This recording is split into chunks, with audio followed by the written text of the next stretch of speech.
Thank you, colleagues. Now, before we turn to First Minister's questions, the first item is actually consideration of Business Motion 24367 in the name of Graham Day.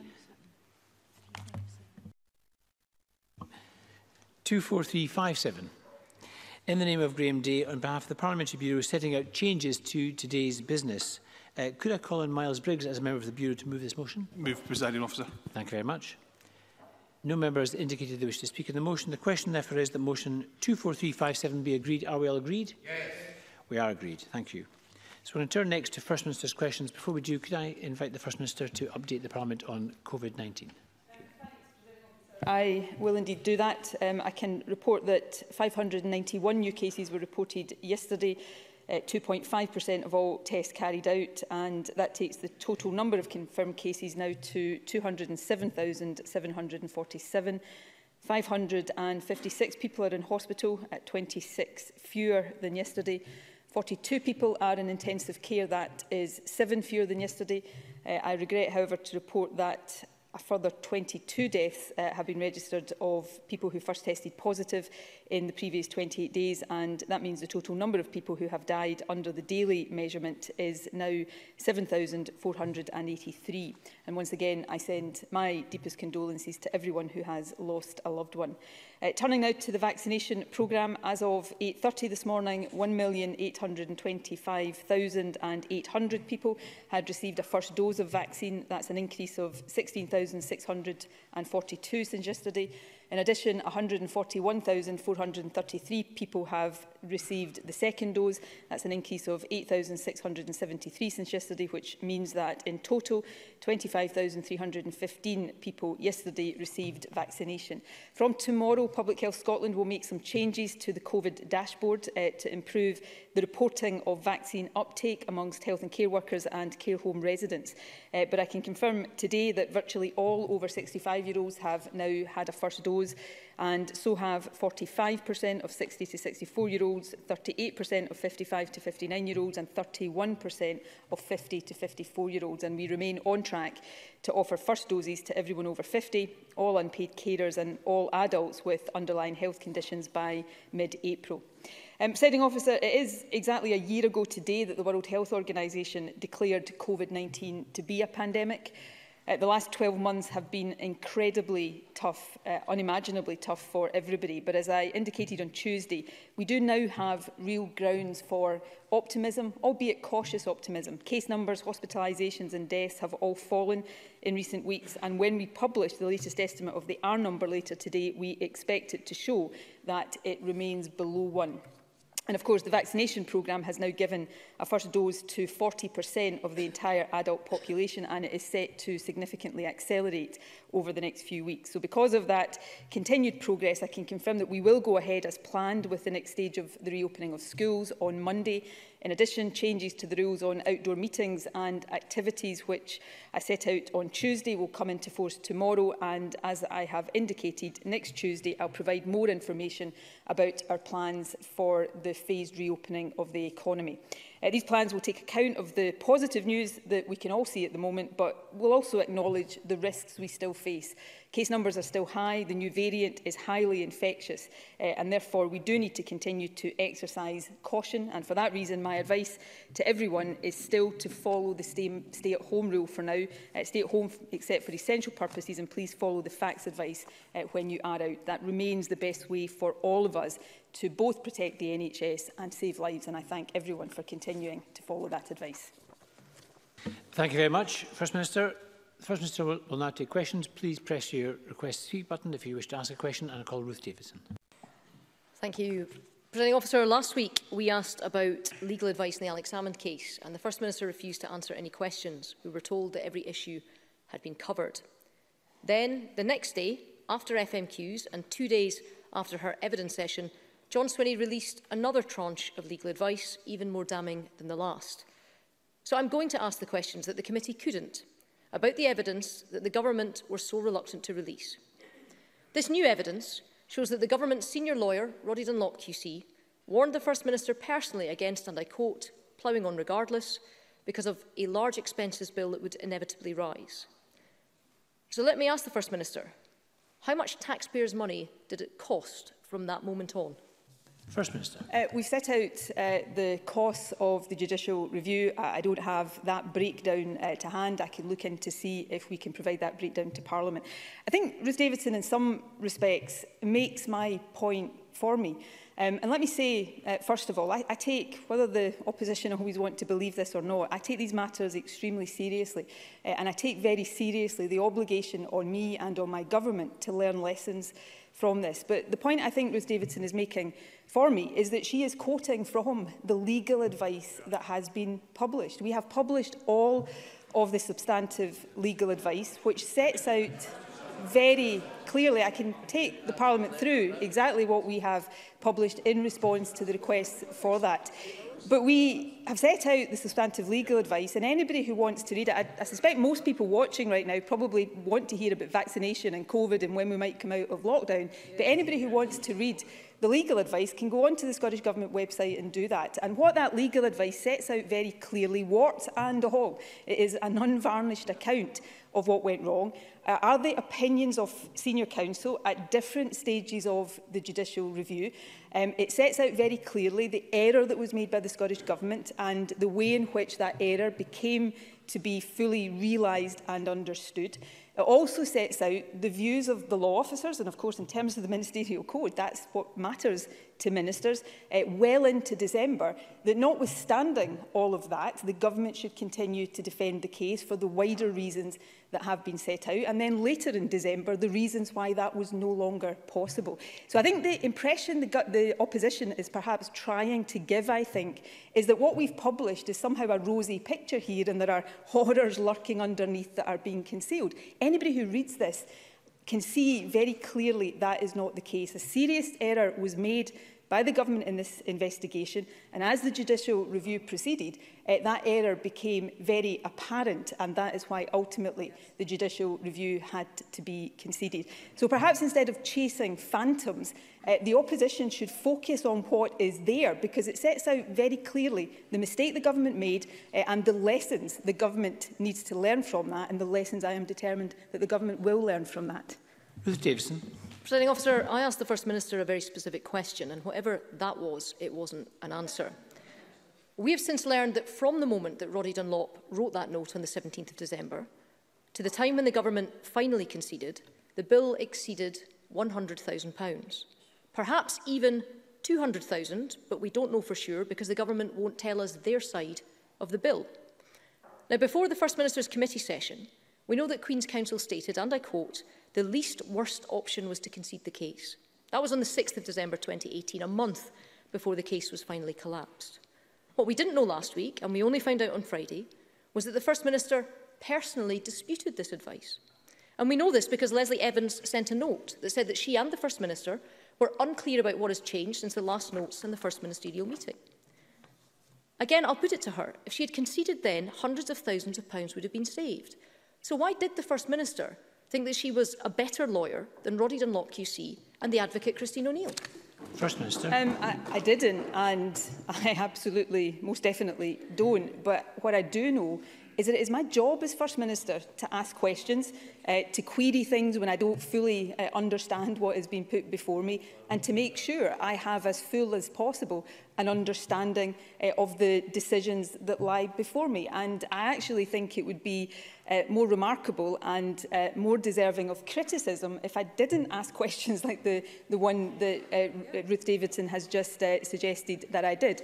But she talks about advice in an early part of December. One of the things that I was questioned about and talked about extensively before the committee last week was the summary from the law officers on the 11th of December, which sets out very clearly, and people can look at this, is that the view of the law officers then was that taking account of everything, they believed we should continue to defend the case, that there were credible arguments, and I think that's a quote from the summary note on the 11th of December, across all of the points of the petition, including the appointment of the investigating officer, which was the key area of problem for us. And it was set out there that that was because there was a wider interest, as long as the case was stateable, in getting a judicial determination on the array of challenges that had been made both to the fundamentals of the procedure and the application of the procedure.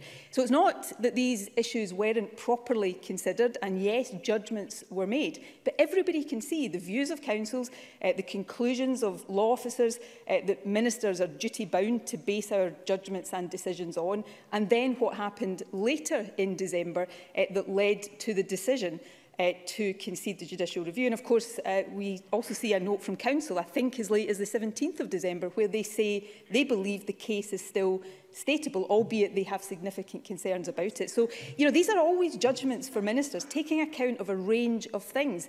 There was a mistake made by the government in the application of this procedure. As that became fully understood during the progress of the judicial review, that is what ultimately meant we couldn't defend the judicial review. But there were wider interests that we were also right to take into account and carefully consider at every stage of the process. And the point here is that people don't have to take my word for this. They can go and look at all of the material in quite unprecedented fashion that has now been published and draw their own conclusions, as indeed can, and I'm sure will, the committee in due course. Ruth Davison. Thank you, Presiding Officer. The new evidence that was withheld from the committee until after Nicola Sturgeon appeared shows that Roddy Dunlop QC wrote back when the First Minister challenged his advice. And we now know what he told her in response. He wrote that there were two options, and I quote, "I doubt either will work." Then a week later, both senior lawyers said that their advice had been discounted. Roddy Dunlop is the current Dean of the Faculty of Advocates. He is the most senior lawyer in Scotland. And as he previously had explained to the First Minister, conceding the case early would reset the procedure and allow for a renewed investigation less open to challenge. So in effect, the women's claims could be looked at again, but with the Scottish Government doing it the right way rather than spending all this time and money defending the indefensible in court and letting these women down all over again. Why didn't the First Minister listen to him? We did listen to Council, but you know, lots has been said rightly, and I'm not going to get into this because other people or another person is looking at this right now, but lots has been said about the Ministerial Code. Anybody who goes and reads the Ministerial Code will know that in terms of the obligations on ministers, the views of the law officers are what we are duty-bound to make sure we take into account. And I've just narrated the views of the law officers. Now, the law officers coming to the opinions and the judgments they do, of course, take account of the advice and the views of the council that government instructs, but take account of the wider interests of the government and the wider public interest as well. So we take account of all of this. And Ruth Davison used a term there that is just not correct until a very late stage, to say we were defending the indefensible.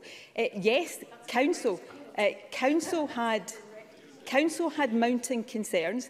The case was considered to be stateable, even by Council, up until, I think, the 17th of December. And there were wider interests that the law officers thought were important to take into account. Now, a different First Minister may have reached different judgments. That is absolutely undeniable. But any First Minister in the job has to take the decisions based on the array of advice we have and weighing up the right things. Now, it is undeniably the case here that the government made mistakes, which we are determined to learn from. And part of that is to look at why we got into a position in a judicial review where it became indefensible and therefore we ceased to defend it. And the advice that Ruth Davidson is quoting from the latter part of December, that is the start of that process of the government realising it could no longer defend the judicial review and taking the appropriate steps to concede the judicial review at that point. So there's lots and lots and lots that I and the government have to reflect on here, and I'm absolutely determined to do that.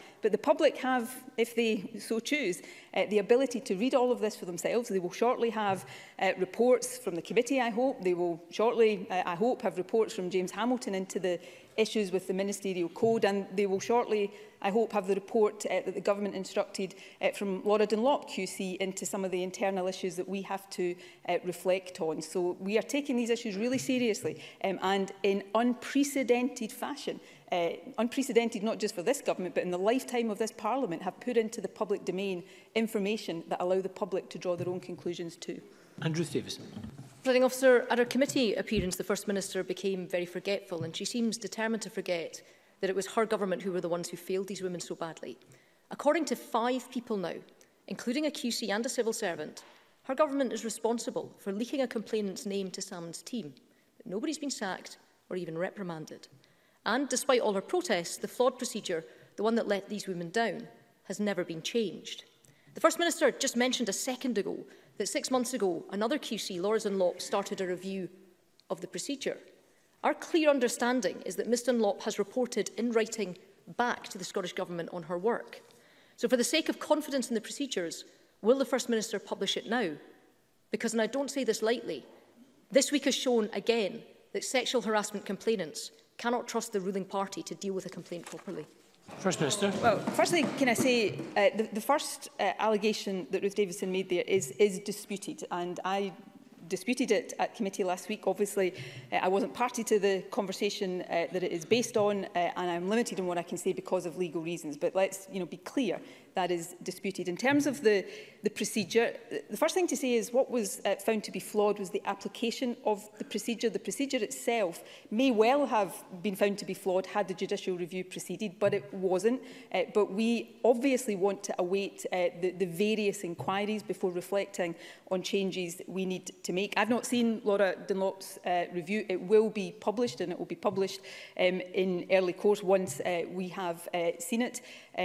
I want everything about this to be open and transparent because I do want to learn lessons. Ruth Davidson, perhaps belatedly over recent days, has started to talk about the women, and I welcome that because that is the issue right at the heart of this. I will be haunted for probably the rest of my life about the way in which the government, through an error made, I think, in good faith, but nevertheless an error that let down those women. I've apologised for that. I wasn't involved in the investigations. I wasn't aware of the error at the time, but as head of the Scottish Government, I take and I feel responsibility for that, which is why I think it is so important to cast aside the politics in this and actually focus on the substance. That's what I'm determined to do, and that includes a determination to learn any and every lesson that any one of these inquiries tells us that the Scottish Government needs to learn.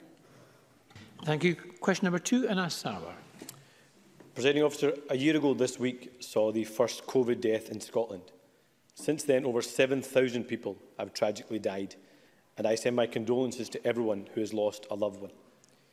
Official government statistics show that 7,000 fewer people had a confirmed cancer diagnosis in the first 8 months of the pandemic. That doesn't mean cancer has gone away. Cancer remains Scotland's biggest killer. We understand why the resources of our NHS were redeployed to deal with the virus, but the knock-on impact has been huge. That is thousands of people who have cancer, don't know, and so aren't receiving treatment. And we know there's a direct link between early diagnosis and survival rates. So what action will the First Minister take right now to fully restart cancer services in Scotland, begin a catch-up programme and find the missing 7,000? First Minister. Firstly, and I say this not, please take this sincerely, not as any sort of jibe at Anas Sarwar, just so that we recognise the full extent of the COVID tragedy. It's actually more than 9,000 people who have died from COVID. It's more than 7,000 under the daily measurement. But the National Records of Scotland figures, of course, show that that toll is even higher. Of course, one of the things that Anas Sarwar is right to raise, and perhaps we don't talk about this enough, is that there will be many people who have suffered and even died because of the impact and the consequences of what we've had to do to deal with COVID. And that's why when we come out of this and look back and reflect on all of this, the toll will be much greater than just the direct toll of the pandemic. In terms of cancer services, it is really important, well, firstly, to recognise that the majority of cancer treatments have and will continue throughout the pandemic. Some patients' treatment plans will have changed to minimise the risk that they might have been facing from COVID, but the majority of treatments have continued, and that is important. We are funding health boards right now to support cancer services through this year in order to start to remobilise those services that have been impacted by COVID. And I would take this opportunity, I think it's really important, to say directly to anybody who has worries about symptoms or changes in their body in any way that's causing them concern, to contact their local GP now. The NHS is open, it is there to help you, and nobody should be sitting back worrying about potential cancer symptoms when they can and should and are encouraged to come forward. In my own family, have had somebody just this week in the position of having to have some assessment for something that was worrying them, and thankfully been able to be reassured. But I know from that experience that those cancer services are there, and we must make clear to people that they should come forward if there is anything worrying them. Thank you. Anas Sarwar. Macmillan Cancer Research themselves have said that unless Scotland's missing cancer patients are found urgently, the country is likely to face a rapid rise in people diagnosed with very advanced cancers. And they've also said that progress is nowhere near fast enough for those still to be diagnosed. The truth is that there are thousands of people who don't know or don't suspect that they have cancer, who need to be diagnosed, have their treatment started, and therefore improve their chances of survival. Urgent cancer referrals have dropped by 22%. But there are also thousands more who suspect they have cancer, have made it onto a waiting list, and are waiting for diagnosis. These are individuals and their families feeling the anxiety and stress of a potential cancer diagnosis, piled on top of the anxiety and isolation that comes from COVID. Diagnosis is vital. Early diagnosis even more so. It's what saves lives, not just for cancer, but for other conditions too. So can the First Minister tell the Chamber how many people who have been referred for any diagnostic test, including cancer, are currently waiting more than the 6-week target? I don't have that figure to hand. I may have it in my briefing folder, but to make sure we get it right, I will provide that figure after today's session of First Minister's questions. Can I say, I really agree with all of this. I think the first thing to say is that we should encourage people who have concerns to come forward. I think during COVID, there has been, on the part of some people, understandably, they perhaps, as many people often do, don't want to put additional pressure on the NHS when they're dealing with a crisis, or people might understandably have concerns about the COVID risk by coming forward and going to their GP, for example. So people who have symptoms that worry them should come forward. Secondly, the screening programmes that had to be paused have restarted. I'm at the age where I've had a couple of appointments for those screening programmes myself in the last few weeks. So those programmes are restarting. That's really important to detect cancers that perhaps people don't have symptoms of. And then, yes, we have to make sure that we're getting the treatment services moving as quickly as we want them to do. So in terms of the cancer recovery plan, for example, 2 new early cancer diagnostic centres are being established within existing NHS infrastructure by the spring of this year, a programme of prehabilitation, helping patients prepare for their treatment. There's a new single point of contact for cancer patients to support them through the treatment journey, a resource dedicated to the national oversight of clinical management guidelines. So there's a range of actions being taken to make sure that the treatment, any treatment that has been delayed because of COVID, restarts, and that we catch up on that as quickly as possible. But let's not lose sight of the fact that many cancer treatments have and will continue through the pandemic, and that's why that fundamental message that I started with is so important. Anas Sarwar. I recognise and welcome those steps that the First Minister outlined, but there will be little comfort for the missing 7,000 when they do get their cancer diagnosis, a late cancer diagnosis that will impact directly on their survival rate. I have the answer on the diagnostic test. The answer is 44,516 people waiting more than 6 weeks for a diagnostic test. And our analysis shows that is more than doubled in a year. I recognise COVID has placed a huge strain on our NHS. It has put even more pressure on an already overstretched NHS workforce. But COVID didn't create this problem. It has made a bad situation worse. This government hasn't met the 62-day cancer waiting time since 2012. That's 9 years. Nicola Sturgeon has failed to meet this target for the entire time she has been First Minister. Doesn't that show that we can't come through COVID and go back to the old arguments? Instead, we, in this Parliament, should focus on what unites us as a country rather than what divides us. Shouldn't the focus of this Parliament be a recovery and a catch-up plan for our NHS so that we never again have to choose between treating a virus or treating cancer? First Minister. Recovery from COVID, whether it's cancer services, health services more generally, or the country more generally, is the focus of this government and will continue to be the focus of this government, just as dealing with the acute impact of COVID and steering the country through as best we can has been the focus of me and the government, literally 7 days a week. Sometimes it has felt like almost 24 hours a day for the last year, and that will be the case for as long as is necessary.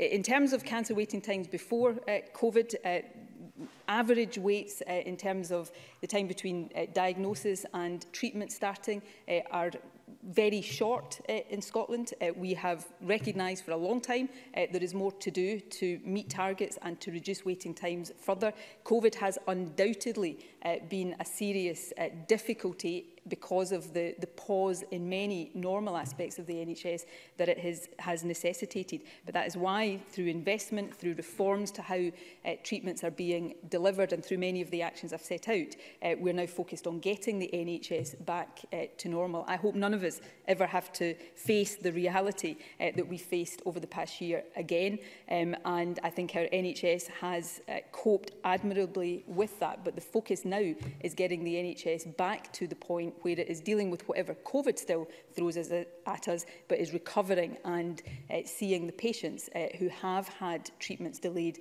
because of COVID over the past year. Thank you. Question 3, Willie Rennie. When the GFG Alliance took over the aluminium smelter and power station in Lochaber in 2016, it received a Scottish Government guarantee worth £575 million. The company promised to build an aluminium wheel factory, creating 2,000 jobs and adding £1 billion to the local economy. They said the plan was oven ready. 5 years later, there's no wheel factory. They said they'd invest in a new aluminium bottle plant. That's not happened either. With the collapse of their financial partners, Greensill, can the First Minister tell me what update she has received about the 2,000 promised jobs for Lochaber? First Minister. The Scottish Government is in very regular contact with the GFG Alliance, both at Lochaber as well as DL Steel Plant and at a group level overall. The original investment plan for Fort William was impacted by the sharp fall in the UK automotive output. The business has brought forward new investment plans totalling £94 million, and we continue to liaise very closely with them, both about the challenges they face, but also about the steps that they need to take to make sure they deliver on those commitments. As Parliament would expect, we've taken a series of securities over the assets of GFG Alliance at Lochaber. That includes the smelter, the Lochaber power station and land holdings, plus a series of other protections in support of the guarantee. The last point I would make here, though, is that there are serious difficulties that have been posed for companies, individuals, the public sector, as we've just been reflecting on in terms of the NHS, because of COVID, and we need to work through those and we need to recognise and resolve those. But the starting point here, and this obviously predates COVID, had the government not worked to try to facilitate GFG becoming the owners of the aluminium smelter at Lochaber, that aluminium smelter would have closed, and we would not have been able to protect any jobs there or give any hope for the future. So sometimes governments have to try to be creative and to work hard within all due constraints that operate on us to do our best to save jobs and to provide positive economic outlooks for parts of the country that badly need it. And that's what we tried to do with the smelter, it's what we tried to do with the DL Steelworks, and it's what we will always try to do in these industrial situations. Willie Rennie. But the First Minister went to the smelter, had a photograph taken and said it was boom time. To great fanfare, she went to Bifab, backed by millions of pounds, but that didn't work out either. 5 years ago, she signed a deal with the Chinese company Sinofortone. It was worth billions of pounds, they said. They weren't billionaires. They owned a pub in Oxford. Lots of selfies, lots of taxpayers' money, but there are certainly not 2,000 new jobs. I think the public and the workers deserve an explanation. How much money has been lost to this? How can it be right that a company uses a 30-year government financial guarantee to make profits but fails to deliver the jobs that it promised? Minister. Well, you see, these are the choices governments have to make, because the alternative to trying to work with companies to secure the future of industrial sites or plants and to secure jobs, the alternative to that is just to let these places go to the wall there and then. And there are no jobs, and there are no opportunities, and there are no prospects for the future. And in many of these cases, because of the action we have taken, I mean, you take DL Steelworks, for example, managing to protect jobs there at a time when the only alternative would have been complete and utter closure. Similarly with BIFAB. Yes, BIFAB struggles and we have a long way to go, but the alternative to the work we did back then was just to let BIFAB there and then go to the wall. Prestwick Airport is the same. The investments that we have had to make there have protected jobs, and although it remains difficult and remains challenging, the only alternative is simply to give up on these things, to give up on the jobs, to give up on the economic prospects, and to say there's nothing government can do. That's not the kind of passive stand back, wash our hands of problems government that this is, or that I will ever want it to be. We're an activist government when it comes to trying to protect jobs and protect economic prospects, and that is what we will always be. Question number 4, Alison Johnson. Thank you. Presiding Officer, this Saturday marks the 25th anniversary of the Dunblane shooting, a tragic day Scotland will never forget. The Scottish Greens, and I'm sure all of us in this chamber, can take this as an opportunity to remember the lives lost that day and to commit to make sure it never happens again. Yesterday, the UK Government unveiled deeply irresponsible plans to cut air passenger duty on internal flights and expand roads in Scotland. Irresponsible because it undermines this Parliament.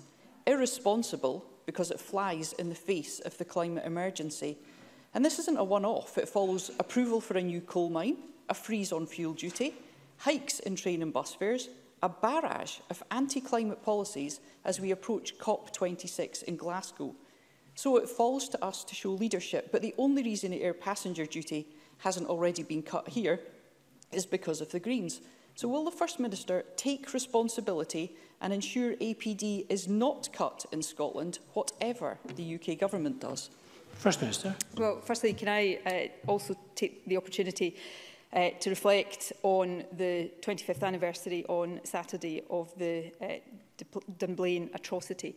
I'm sure every single one of us, particularly those of us who are old enough to remember that day vividly, will be thinking of the families who lost children that day, the family of the teacher whose life was taken from her, and of course all of the community in Dunblane. That was a day that is etched on the memories and etched into the hearts of everybody across Scotland, and my thoughts are very much with everybody associated with that dreadful day in Scotland's history.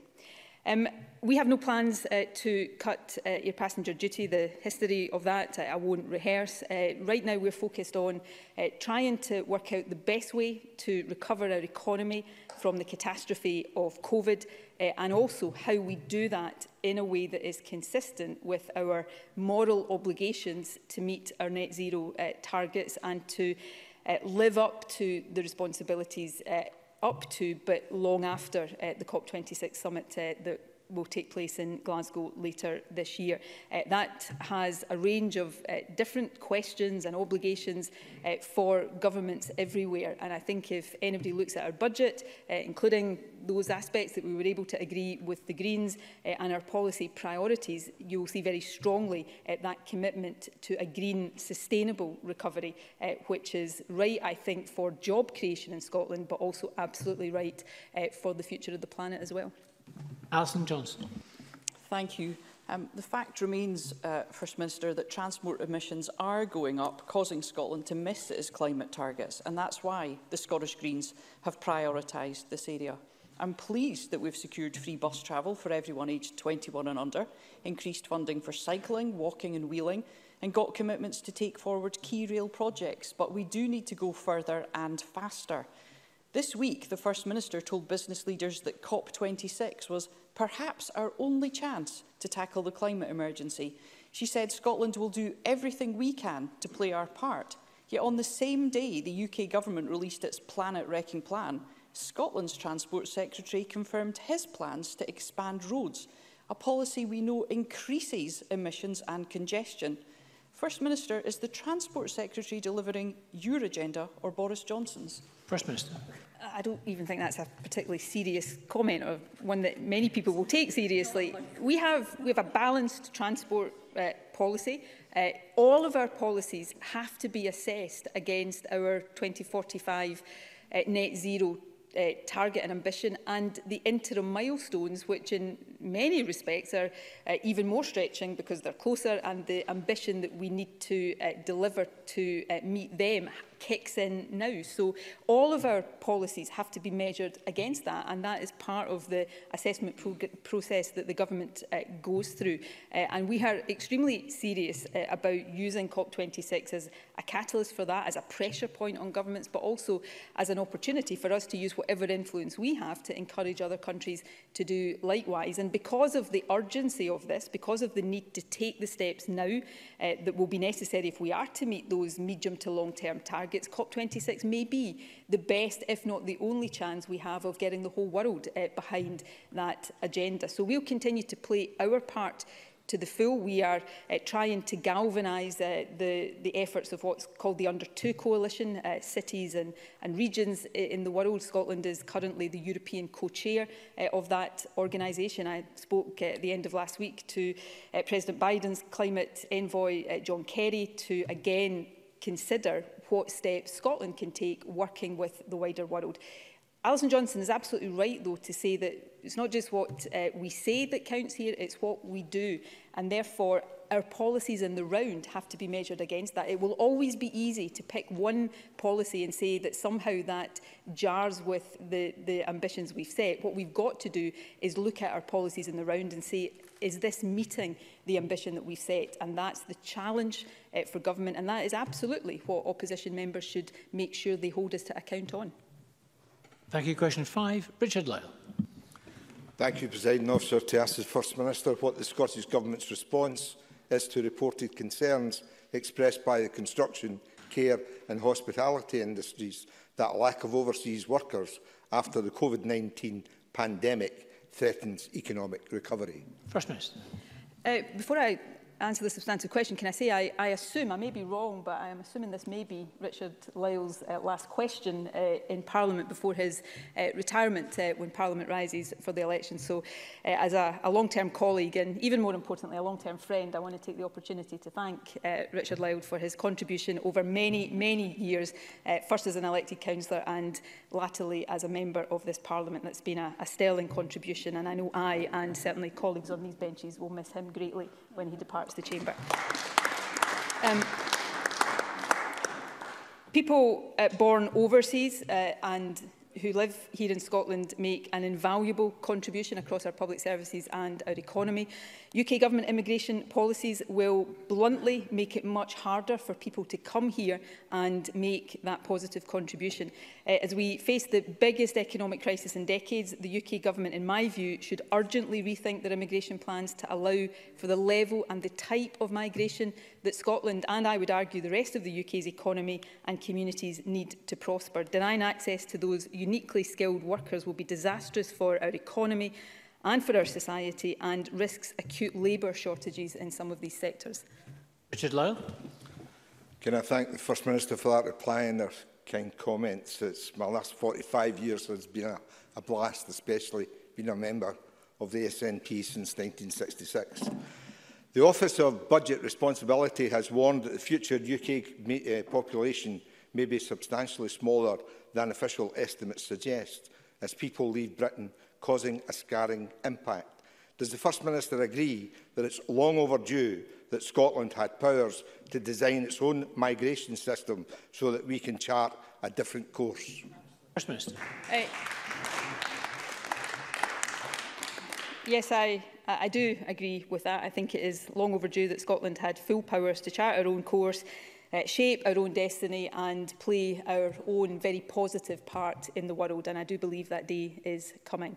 I share very much the concerns about the impact of UK immigration policies on our long-term population levels, particularly in the rural parts of our country, and these impacts will be felt more severely in Scotland because of our different demographics than they will be in the rest of the UK. The Expert Advisory Group on Migration and Population estimates a net migration reduction of 30 to 50% by 2040, and that would mean up to a 5% decline in our working age population. Overall, we estimate immigration changes could result in a GDP reduction of around £5 billion.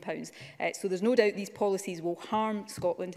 I hope the UK Government thinks again and changes course, but I certainly hope that it is not too far into the future when Scotland has the opportunity to shape these policies for ourselves.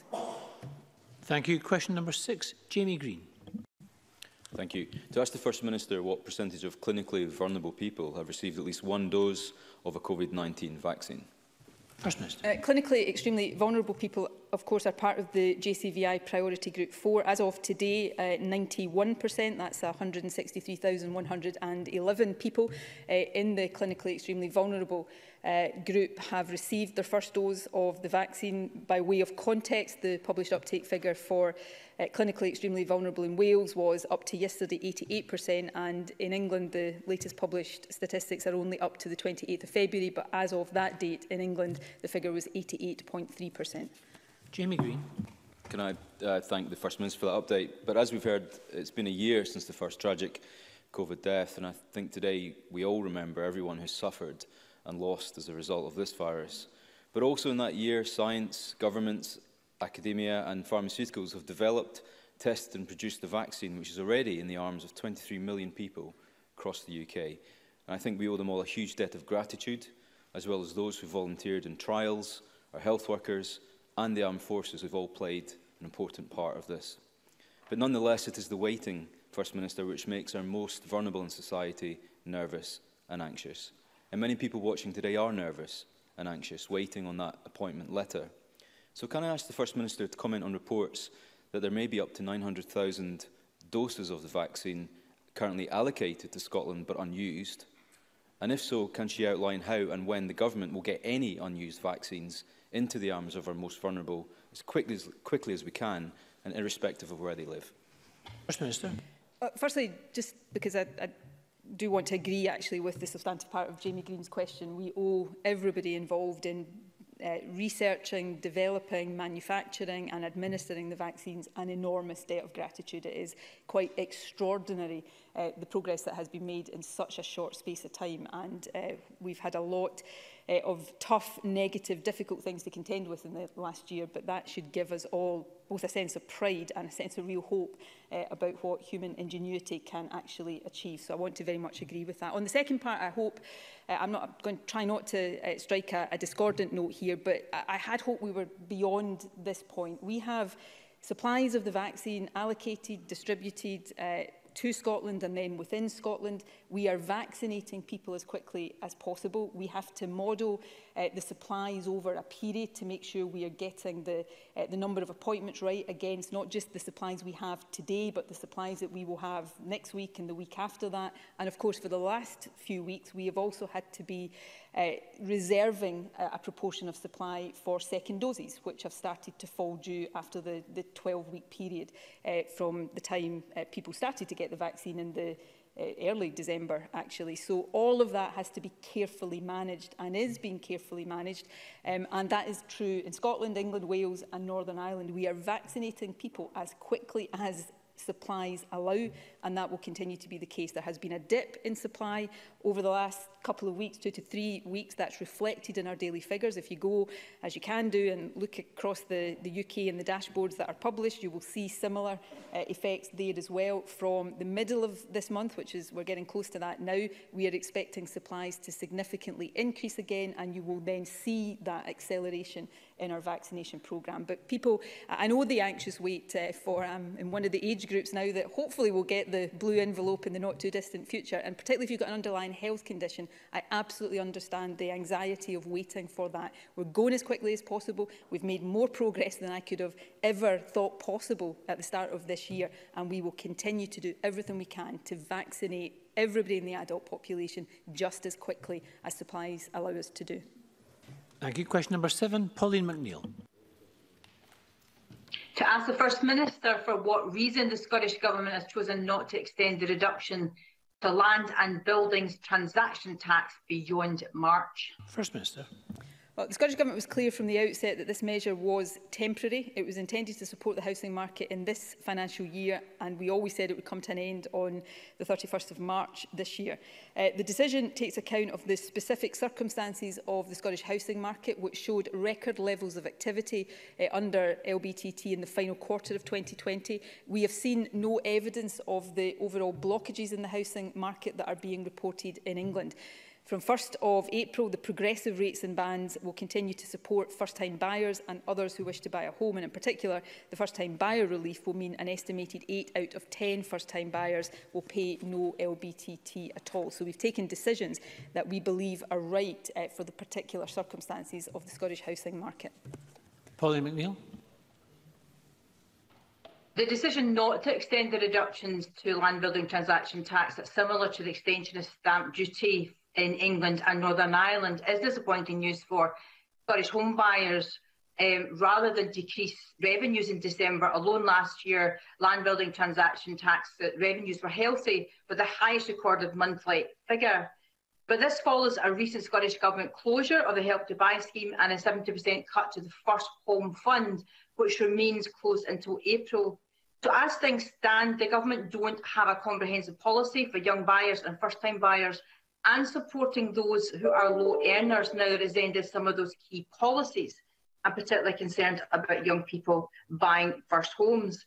Would the First Minister reconsider a more comprehensive approach to ensure that in making the decisions in each of these funds, we are supporting young buyers and particularly those who are low earners? Thank you.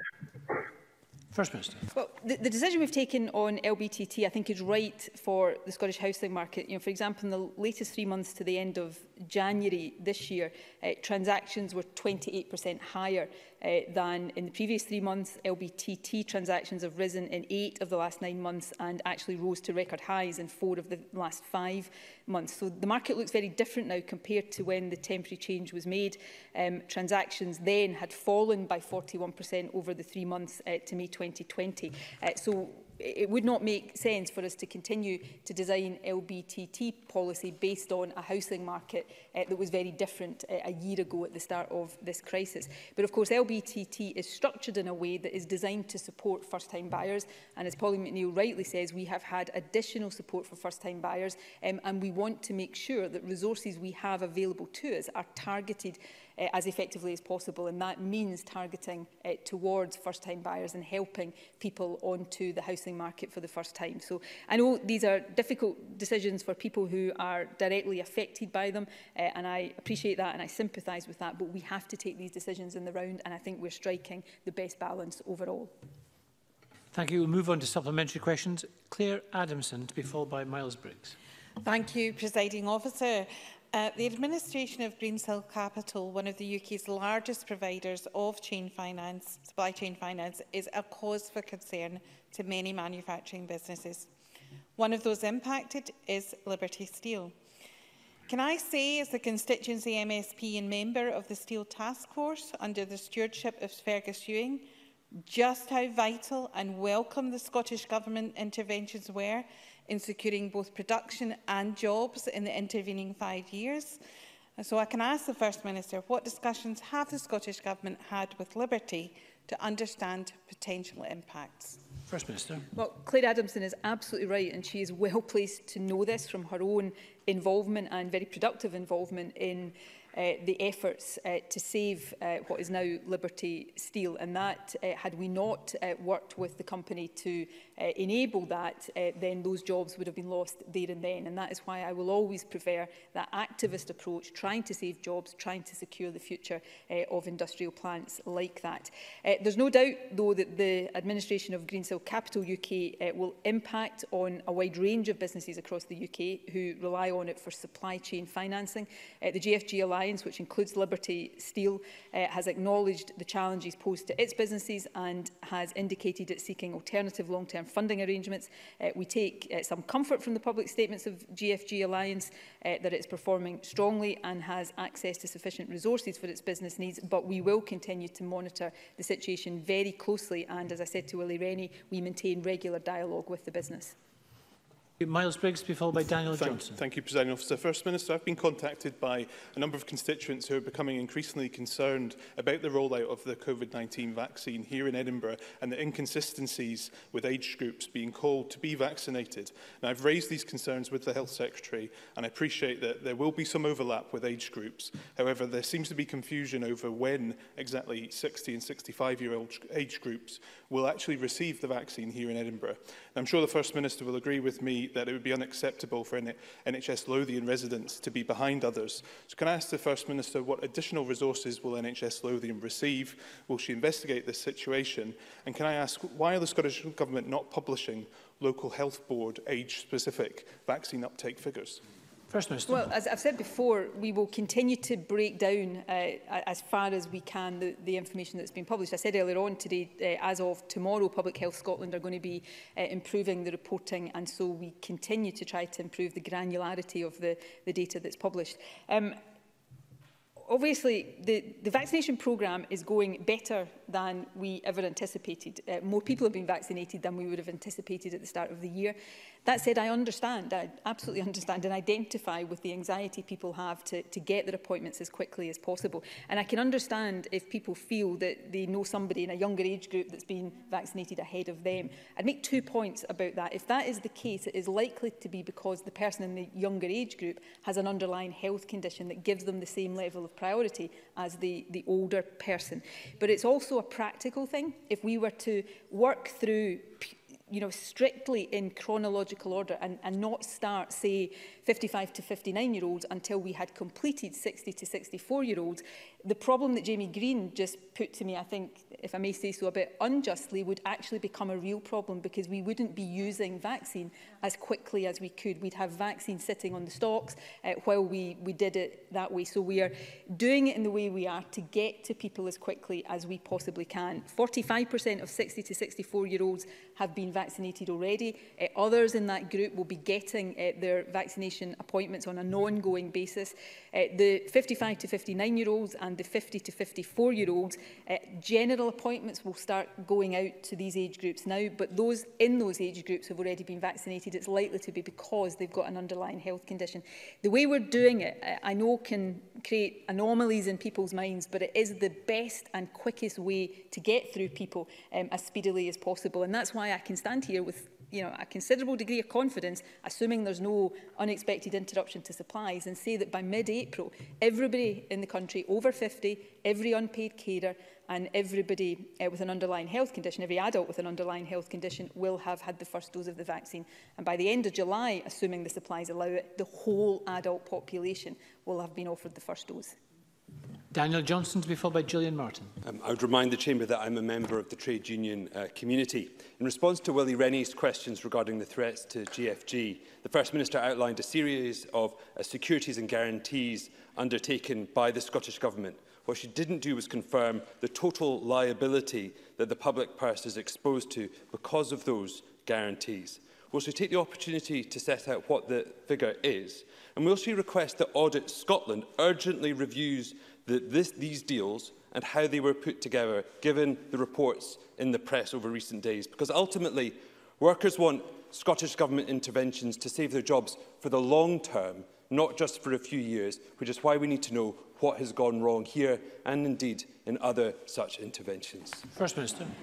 In terms of the first part of Daniel Johnston's question, for reasons of commercial confidentiality, there is a limit on what we are able to disclose. And this is the important point. A full and detailed process was followed, which culminated in the guarantee being approved by the Parliament's Finance Committee, of course, with MSPs from parties across this chamber. And that is often how these things are done, where there are issues of commercial confidentiality, but a need for proper parliamentary scrutiny. And all of these matters are taken extremely seriously, because the government has got issues that it has to satisfy itself on legalities and on use of taxpayers' money. And of course, there have been instances in this chamber where I've had to stand here. If we take the train refurb site in Glasgow, for example, Springburn site, where Labour members repeatedly said, nationalise it, buy it out. And I had to say we couldn't, because we couldn't satisfy those tests in that situation. So these are really serious things that government takes seriously and goes through a process. It's not for me to tell Audit Scotland what it can and can't look at. Audit Scotland is free to look at whatever it thinks it is appropriate to do. I will not apologise for trying, where possible and where government can satisfy the legal and taxpayer money requirements that we have to satisfy, where we can satisfy the Parliament's Finance Committee of these things. I will not apologise for trying to save jobs and give an economic future to places like DL and the aluminium smelter in Lochaber. Gillian Martin to be followed by Jamie Halker-Johnson. Gillian Martin. Presiding officer, I have a great many pig farmers in my constituency, and they've been adversely impacted by the aftermath of the temporary closure of the abattoir in Brechin because of a COVID outbreak there. They are facing severe disruption due to the suspension of certificates to export to China, a big market for them, and a backlog in sending pigs to slaughter, leading to increased costs and capacity issues. Can the First Minister advise what assistance the Scottish Government can offer these businesses? First Minister. Well, I'm aware of the challenges that Scottish pig farmers are facing following the temporary closure of the Brechin processing plant due to a COVID outbreak. Fergus Ewing and officials are liaising closely with Quality Meat Scotland, farmers and the abattoir operators to address the problems that have been caused. Active consideration has been given to what, if any, hardship support could be provided to the farmers affected.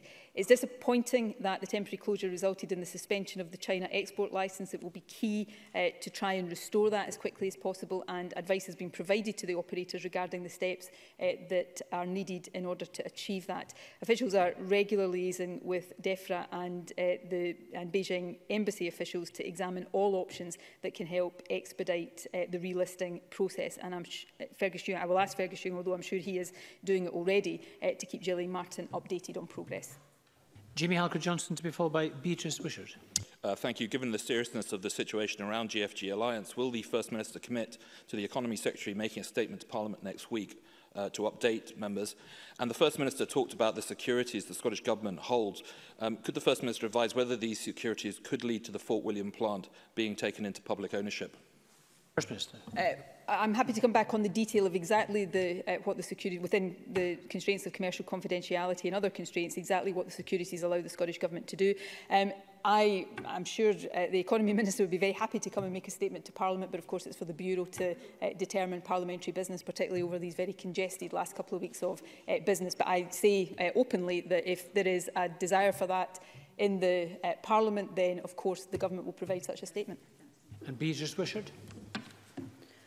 The High Island Community's impact assessment on air traffic control centralisation lists a series of serious negative impacts for Shetland, ranging from job losses to side effects for the local economy. No positive impacts were noted, and the same can be seen in Orkney. This report either entirely undermines the proposals put forward by High Isle or entirely undermines the credibility of the Islands Act. First Minister, which is it? First Minister. Well, the decision to proceed with the ATMS was taken, of course, before the Islands Act was passed, but High Isle did, of course, undertake to do a retrospective Islands impact assessment, and that was carried out by an independent consultant, and the assessment was published on the High Isle website on the 5th of March.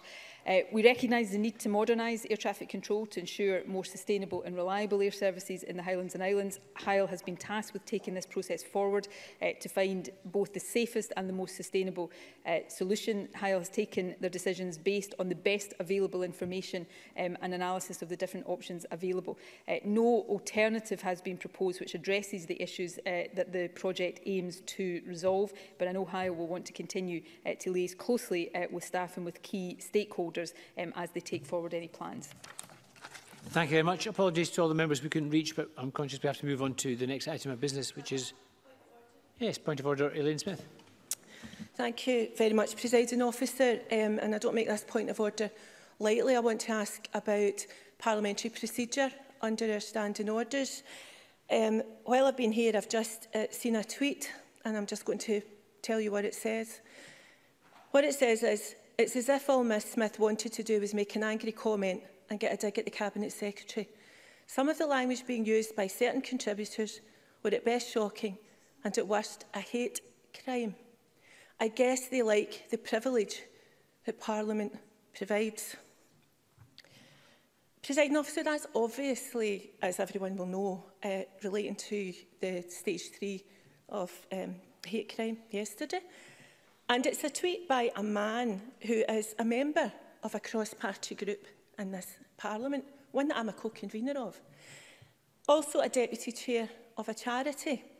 So what I have to say is, it seems to me that this hate crime bill that this Parliament is considering in its present form actually seems to be unleashing chilling misogyny and hate against women. And that's even worse that comments are being made on the day when we have again been reminded starkly of the violence faced by women because of our sex. What I would like to ask, Presiding Officer, and you can tell me if this is under the standing orders, if this is allowed, in fact, if it can be done. It's not too late to withdraw this bill, I hope, and undertake a full and robust consultation and include women in this legislation. So I wonder if you could tell me, Presiding Officer, under our standing orders, is that something that the Government could now do? Thank you. Thank you, Ms Smith. Yes, under standing orders, it's possible to withdraw a bill at any stage. However, I would suggest that's the members made more of a political argument than a procedural point, and we're about to actually move into the debate on this bill. There will be opportunities for members from all sides to discuss this matter, including the general context in which she put her remarks. So we're going to now move on, if I can, to the next item of business. In fact, there'll just be a short pause because I'm conscious that members need to leave the chamber. Can I urge all members to clean and wipe down any seats if they are changing desks? Hopefully all members will stay in the same desk, but if some members have to change, make sure that they thoroughly wipe down the desk so that people can use it.